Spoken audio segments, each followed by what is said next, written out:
Hello friends. So మనం గత కొద్ది రోజులుగా మాట్లాడుకుంటున్న ఫాల్ అయితే ఈరోజు కనిపించింది మార్కెట్లో. నేను కొన్ని రోజులు బట్టి చెప్తున్నాను కదా, market all time highs reach అవుతున్నప్పుడే చెప్పాను. మార్కెట్లో ఫాల్ అనేది పెండింగ్ ఉంది, ఆ ఫాల్ మనకి ఈ 1 వీక్లో ఖచ్చితంగా వస్తుంది అని చెప్పాను కదా. సో మనం ఎక్స్పెక్ట్ చేస్తున్న ఫాల్ నిన్న అండ్ ఈరోజు 2 రోజులు కలుపుకొని మనం ఎక్స్పెక్ట్ చేస్తున్న ఫాల్ అయితే వచ్చింది. నిఫ్టీ ఏమో 22,704 వరకు వచ్చింది, బ్యాంక్ నిఫ్టీ ఏమో 48,500 వరకు వచ్చింది. సో ఈరోజు మార్కెట్ చూసుకున్నట్లయితే నిఫ్టీలో 183 పాయింట్స్ కరెక్ట్ అయితే బ్యాంక్ నిఫ్టీ ఏమో 640 పాయింట్స్ కరెక్ట్ అయింది. So on a clear side మనకి 2 డేస్ బ్యాక్ ఆల్మోస్ట్ 23,000 మార్క్ దగ్గర ఉండేది మార్కెట్. సో చూడండి, సో 28న మనకి 28th ముందు ఆల్మోస్ట్ 23,100 దగ్గర ఉన్న మార్కెట్ ఒక్కసారిగా ఫాల్ అయితే చూసాము. ఆ ఫాల్ ఏదైతే వచ్చిందో దాని కంటిన్యూషన్ నిన్న చెప్పాను, మనకు ఖచ్చితంగా మార్కెట్ నెగిటివిటీ కనిపిస్తుంది మార్కెట్లో అని చెప్పి. సో అనుకున్నట్లుగానే నిన్న నెగిటివిటీ కనిపించింది. ఆ నెగిటివిటీ కంటిన్యూ అవుతూ ఈరోజు ఫాల్ అయితే ఉంది. సో ఆల్మోస్ట్ 31,100 నుంచి 22,700 వరకు వచ్చింది. అంటే లాస్ట్ 2.5 డేస్లో 400 పాయింట్స్ వరకు కరెక్ట్ అయింది నిఫ్టీ అనేది. సో ఇక్కడ ఈ 700 లెవెల్ అనేది మంచి సపోర్ట్ జోన్. మనం ఎప్పటి నుంచి మాట్లాడుకుంటున్నదే ఈ 700 అనేది మంచి సపోర్ట్ జోన్. సో ఈ సపోర్ట్ జోన్ ప్రజెంట్ అయితే సపోర్ట్ జోన్లోకి వచ్చింది కాబట్టి మార్కెట్లో మూమెంట్ ఎలా ఉంటుంది ఏంటి అనేది మనం జాగ్రత్తగా చూసుకోవాల్సిన అవసరం అయితే ఉంది. సో చూసారు కదా, ఇక్కడ నేను ఆల్రెడీ చెప్పాను ఈ లెవెల్ వరకు మనకి బై ఆర్డర్స్ ఉన్నాయి, దీని కిందకి వెళ్ళాలి, దీని కిందకి వెళ్తేనే మనం చెప్పగలమని చెప్పాను కదా. సో 22,650 వరకు మనకి బై ఆర్డర్స్ ఉన్నాయి, 22,650 దగ్గర వరకు బై ఆర్డర్స్ ఉన్నాయి. ఆ బై ఆర్డర్స్ని క్రాస్ చేసి కిందకి వెళ్ళాలి, అప్పుడే మనకి మార్కెట్ నెగిటివిటీ అని చెప్పాను. సో మనం అనుకున్నట్లుగానే ఆ లెవెల్లో మనకి బౌన్స్ అయితే వచ్చింది. సో మార్కెట్లో ఎలక్షన్ ముందు నేను చెప్పాను కదా 4 days important. 31st pre exit poll day, 31st ఫస్ట్ని ఎగ్జిట్ పోల్స్ వస్తాయి. So 3rd exit poll effect, 4th election result effect, 5th after election result effect. So ఈ 4 డేస్ అనేది మార్కెట్లో చాలా క్రూషియల్ అనమాట. సో ఈ 4 డేస్ ఎవరైతే ట్రేడింగ్ చేయాలనుకుంటున్నారో వాళ్ళకి మెయిన్గా చెప్పుకోవాల్సింది, మార్కెట్ ఎటైనా వెళ్ళొచ్చు. మీరు రోడ్డు మీద నుంచి పెద్ద బిల్డింగ్లోకి మారిపోవచ్చు, లేదా బిల్డింగ్లో ఉన్న వాళ్ళు రోడ్డు మీదకి వచ్చేవచ్చు. ఎనీథింగ్ అనమాట, ఏదైనా జరిగే ఛాన్స్ ఉంటుంది ఈ 4 డేస్లో. సో ఈ 4 డేస్ ట్రేడ్ చేయాలనుకునే వాళ్ళు మాత్రం చాలా జాగ్రత్తగా ఉండాలి. ఎందుకంటే ఏ మూమెంట్లో ఎలాంటి మూమెంట్ వస్తుందో మనకు తెలియదు మార్కెట్లో. అండ్ మెయిన్ థింగ్ నేను ఈ మధ్య చూస్తున్నాను మార్కెట్లో ఎలక్షన్ రిజల్ట్ గురించి, మోడీ గవర్నమెంట్ వస్తే ఈ స్టాక్స్ పెరుగుతాయి, మోడీ గవర్నమెంట్ వస్తే ఈ స్టాక్స్ పెరుగుతాయి అని చాలా వరకు అంటే చాలా వీడియోస్ చూస్తున్నాను. నేను వీడియోస్ ఓపెన్ చేయట్లేదు, స్టాక్స్ ఏంటో తెలియదు నాకు, బట్ మ్యాక్సిమం ఆఫ్ ది వీడియోస్లో చూస్తున్నాను మోడీ గవర్నమెంట్ వస్తే ఈ స్టాక్స్ లాభపడతాయి, లేకపోతే ఎలక్షన్ వల్ల ఈ స్టాక్స్లో మంచి ప్రాఫిట్ వస్తుందని చెప్పి చాలా వరకు చేస్తున్నారు. సో ఇలాంటివి ఎవరైనా తీసుకొని ఉంటే, అంటే ఇన్ కేస్ ఎవరైనా ఆల్రెడీ తీసుకొని వెయిట్ చేస్తున్నాం, మేము గ్రోత్ కోసం వెయిట్ చేస్తున్నాం అంటే నా సజెషన్ అమ్మేయండి. ఆ స్టాక్స్ అన్నిటిని అమ్మేయాలి. ఎందుకంటే మనకి మార్కెట్ ముందు ఆ స్టాక్స్ని పెంచుతున్నారు. ఎప్పుడైతే ఎలక్షన్ ముందు ఈ స్టాక్స్ని పెంచుతున్నారు, సో ఎప్పుడైతే ఈ ఎలక్షన్ మూమెంట్ కంప్లీట్ అయ్యి మీరు ఓహో పెరుగుతుంది ఇక్కడ నుంచి అని మీరు ఎక్స్పెక్ట్ చేస్తారు కదా, ఆ టైంలో ఆ మార్కెట్లో ఆ స్టాక్స్ని వాళ్ళు ఆల్రెడీ కొని పెట్టుకున్నారు, ఆ గ్రోత్ వస్తుంది. సో అప్పుడు వాళ్ళు అమ్మేస్తారు. సో నా సజెషన్ వాళ్ళు అమ్మడానికి ముందే మీరే అమ్మేయండి, సో దట్ మీరే ప్రాఫిట్లో బుక్ చేసుకున్నట్లు ఉంటుంది. ఎందుకంటే తర్వాత లాస్ అయిన తర్వాత మనం ఆ స్టాక్స్ని తీసుకొని కానీ అమ్మి కానీ యూజ్ ఉండదు. సో అందుకని నేను చెప్పేది ఏంటంటే మాత్రం ఇప్పుడైతే అలాంటి స్టాక్స్ ఎవరైనా తీసుకుని ఉంటారు, అలాంటి సజెషన్స్ తీసుకొని, అంటే మీ ఓన్ అనాలిసిస్లో కాదు, అలా పక్క వాళ్ళు ఎవరైనా సజెస్ట్ చేస్తే ఏమైనా స్టాక్స్ తీసుకుని ఉంటే మాత్రం ఖచ్చితంగా అమ్మేయండి. అలాంటివి మీకు ఎప్పుడూ కూడా మంచి రిజల్ట్స్ని ఇవ్వవు.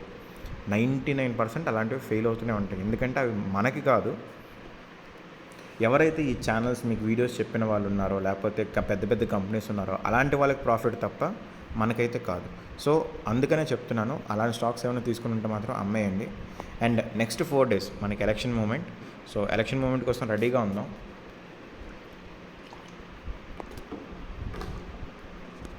ఈరోజు చూసుకున్నట్లయితే మనకి మార్కెట్లో మంచిగానే కరెక్షన్ అయితే కనిపించింది.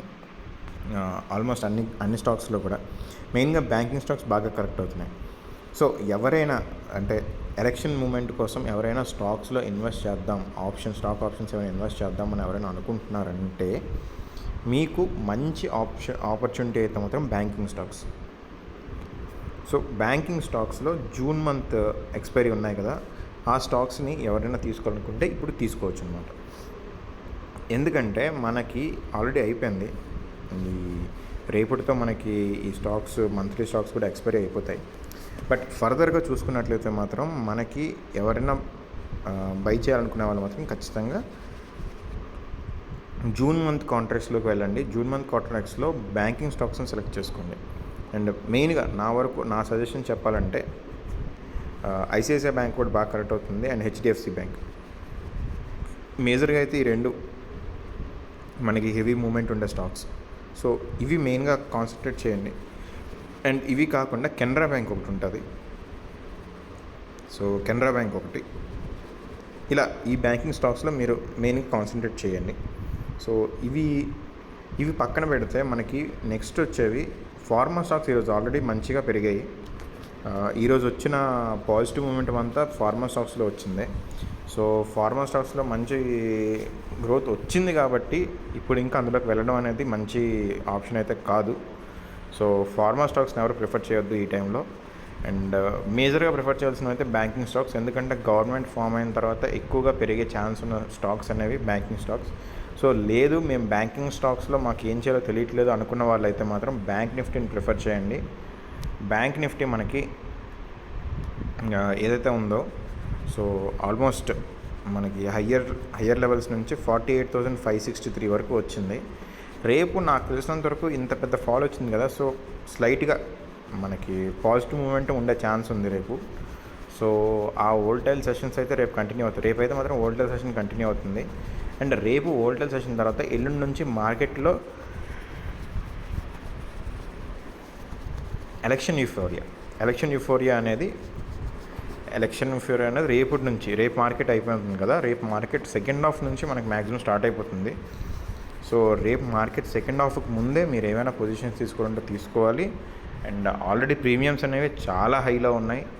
మనకి ఓపెన్ ఇంట్రెస్ట్ చూసుకున్నా కూడా ఓపెన్ ఇంట్రెస్ట్ చాలా తక్కువగా ఉంటుంది, ఎందుకంటే ప్రీమియమ్స్ హెవీగా ఉన్నాయి కాబట్టి ఓపెన్ ఇంట్రెస్ట్ చాలా తక్కువగా ఉన్నాయి. ఇవన్నీ కూడా ఈ ఫ్యాక్టర్స్ అన్నీ కూడా చూసుకోవాలి. అండ్ ఎఫ్ఐఎస్ అండ్ డిఐఎస్ చూసుకున్నట్లయితే ఎఫ్ఐఎస్ చాలా వరకు లాంగ్ సైడ్ ఉంటున్నారు. సో లాంగ్ సైడ్ ఉంటున్నారంటే మనకి మార్కెట్ని పైకి తీసుకెళ్లే ఛాన్స్ ఉంది, కిందని పడేసే ఛాన్స్ కూడా ఉంది. ఎందుకంటే ఎప్పుడైతే లాంగ్స్ బిల్డ్ చేస్తున్నారో మనకి వాళ్ళు పాజిటివ్ సైడ్ అంటే అప్ సైడ్ మూవ్ అవ్వడానికి వాళ్ళు చూస్తున్నారు. సో ఎప్పుడైతే అప్ సైడ్ మూవ్ అవ్వడానికి చూస్తున్నారో మార్కెట్లో ఏదైనా చిన్న నెగిటివ్ సెంటిమెంట్ ఉన్నా మార్కెట్ ఒక్కసారిగా కుప్పకూలిపోతుంది అనమాట. ఎందుకంటే వాళ్ళు కానీ వాళ్ళున్న కాంట్రాక్ట్స్ని తీసేశారంటే, అంటే అంతవరకు బై చేసుకుని వస్తున్నారు కదా, బై చేసిన తీసేస్తున్నారంటే సెల్ అయ్యి కిందకి పడిపోద్ది మార్కెట్. సో అందుకే మనకి ఎప్పుడైనా ఎఫ్ఐఎస్ సెల్ ఆప్షన్స్ ఉంటాయి కదా, అవి ఎగ్జిక్యూట్ అవుతున్నాయంటే మార్కెట్ పైకి వెళ్తుంది. అలాగే ఇప్పుడు బైలో ఉన్నారు కదా, బై ఆప్షన్స్ ఎగ్జిక్యూట్ అవుతున్నాయంటే అది కిందకి వెళ్తుంది, అంటే ఎప్పుడైనా రివర్స్ అనమాట ఎఫ్ఐఎస్ది. సో అందుకని వాళ్ళు కొంటున్నప్పుడు ఎంతవరకు కొంటున్నారో అలా పైకి వెళ్తూనే ఉంటుంది, కానీ వాళ్ళు అమ్మాలనుకున్నప్పుడు మాత్రం మార్కెట్ ఒక్కసారి కిందకి పడే ఛాన్సెస్ ఉన్నాయి. సో అందుకోసం మనం మార్కెట్ని చాలా జాగ్రత్తగా చూసుకోవాలి నెక్స్ట్ వచ్చే 4 days కూడా. ఫర్దర్గా చెప్పాలంటే ఇవి మెయిన్ థింగ్స్. ఇంకా ఎవరైనా మనకి ఏవైతే ఆపర్చునిటీ ఉన్నాయి గవర్నమెంట్ స్టాక్స్ ఇవి అని చెప్పి ఉన్నాయి కదా, ఎలక్షన్ టైం అవుతున్నాయి కదా, నా సజెషన్ అయితే మాత్రం 5th 6th మనకి 5th వరకు మార్కెట్లో ఛాన్స్ ఉంటుంది. సో 6th నుంచి మనకి ఆప్షన్ ప్రైజెస్ అనేవి హెవీగా పడతాయి. అండ్ అలాగే ఇది మార్కెట్ ఆల్ టైమ్ హైస్ అని టచ్ చేసిన తర్వాత కూడా కిందకు వచ్చే ఛాన్సెస్ చాలా ఎక్కువ ఉన్నాయి. సో అందుకని ఎలక్షన్ యూఫోరియాలో కొట్టుకెళ్ళిపోకండి, మార్కెట్ పెరిగే ఛాన్సెస్ ఎక్కువ ఉన్నాయి.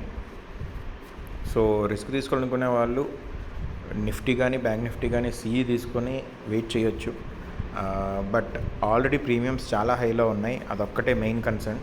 సో ఆ ప్రీమియమ్స్ని పక్కన పెడితే మనకి ఫిఫ్త్ వరకు మార్కెట్లో అయితే మాత్రం ఈ యూఫోరియా అనేది కంటిన్యూ అవుద్ది. సో అందుకని ఎవరైతే ట్రేడ్ చేస్తున్నారో ఈ 4 days ఎవరైతే ట్రేడ్ చేస్తున్నారో 31st, third, fourth and fifth ఈ 4 days ట్రేడ్ చేసేవాళ్ళు చాలా జాగ్రత్తగా ఉండండి. సో అది ఫ్రెండ్స్ ఈరోజు వీడియో.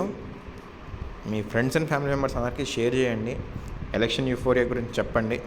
అండ్ మనం ఈరోజు డిస్కస్ చేసుకున్న పాయింట్స్ ఏవైతే ఉన్నాయో అవి చాలా ఇంపార్టెంట్. ఎవరెవరైతే స్టాక్ మార్కెట్లో ట్రేడింగ్ చేస్తారు లేకపోతే ఇన్వెస్ట్ చేస్తున్నారు అలాంటి వాళ్ళందరికీ ఈ వీడియోస్ అయితే షేర్ చేయండి. Please like, share and subscribe. మీ ఈ ఇన్ఫర్మేషన్ కానీ యూజ్ అవుతుంది అనిపిస్తే ఈ వీడియోస్ని గుర్తుపెట్టుకోండి. మనం చేసిన వీడియోస్ నెక్స్ట్ వీడియోస్లో ఇంపాక్ట్ ఉంటుంది. సో మీకు యూజ్ అవుతుంది అనిపిస్తే మీరు సబ్స్క్రైబ్ చేసి మీ ఫ్రెండ్స్కి కూడా సబ్స్క్రైబ్ చేయించండి. ఎవరైతే స్టాక్ మార్కెట్లో ఇన్వెస్ట్ చేస్తున్నారో ప్రతి ఒక్కరికి కూడా మన ఇన్ఫర్మేషన్ వెళ్ళేలాగా షేర్ అయితే చేయండి. Thank you.